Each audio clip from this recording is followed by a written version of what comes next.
On April the 12th, I get a phone call, and that was kind of the worst day of my life because they told me that my sister had tested positive for COVID. She died in the hospital alone. My youngest brother unfortunately passed away of COVID. He ended up being in the hospital for 3 months and in the ICU for 1 month. I gave my dad COVID. I work at a casino with with thousands of people. I think ultimately my father, he ended up in ICU 2 or 3 times, and he stayed in the hospital for 35 days. Just knowing that I put, my father and, not to mention his other children, his grandkids, they had the potential to not have them in their life after that. That's not something I'm prepared to deal with. But being alone in the middle of the night and you can't even get up off the couch to go to the restroom while this disease takes over is totally devastating.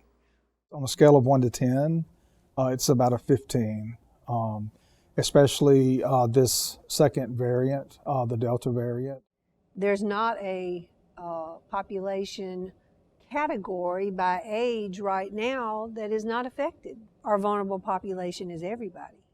The positive news is if you have gotten a vaccination, both vaccination injections, it's been shown to be effective against this particular variant of the virus. mRNA vaccines are not something that was just invented because of COVID. The research has been around for a while now.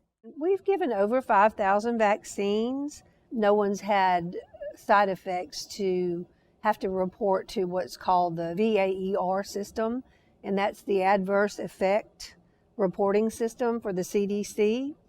We've not reported any because there hasn't been any. For someone like my father, it's a no-brainer. You take the vaccine. Whatever's the worst part of the vaccine can't do any worse than what that disease did to him.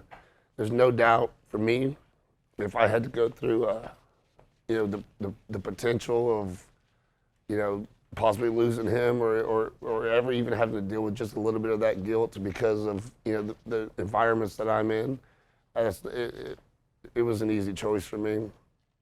It's really kind of sad because a lot of the questions that come up will be something like, what could we have done to have prevented this? And if the person never got a shot, those folks are saying, why didn't we get him or her to get a shot? Don't do that to your family. Get the shot and don't leave them with that guilt. I was asymptomatic, but I was positive. But I don't know how many people out there that are still asymptomatic, walking around, and could infect somebody else and not even know it. It's just nothing to play with, and people need to take it seriously. You need to take the vaccine. You need to protect your children.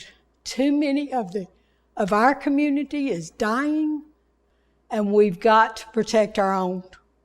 We cannot fight it alone.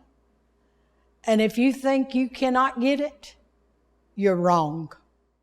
For you, for me, and for Porch, I beg people to take this seriously and take the vaccine for all mankind.